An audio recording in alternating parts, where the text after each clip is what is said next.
Olá, galera do canal, tudo bem com vocês? A dica de hoje vai ser como desmontar e limpar um ventilador da Mondial.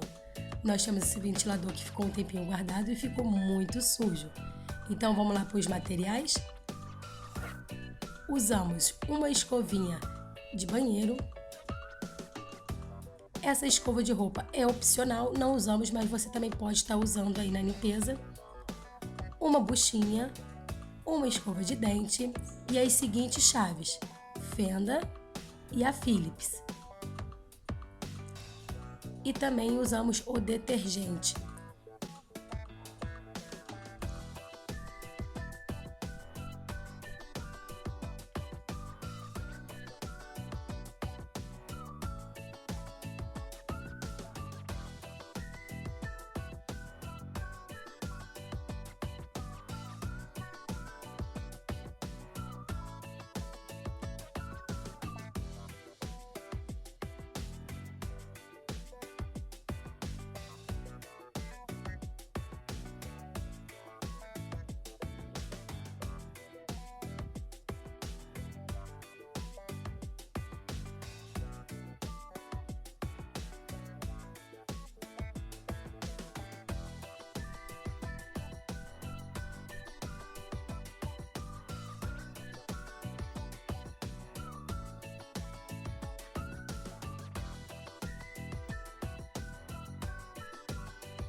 E é isso aí, galerinha. Se você gostou da dica de hoje, dê aquele joinha.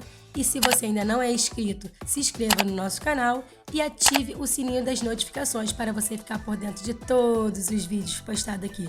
Beijos, até o próximo!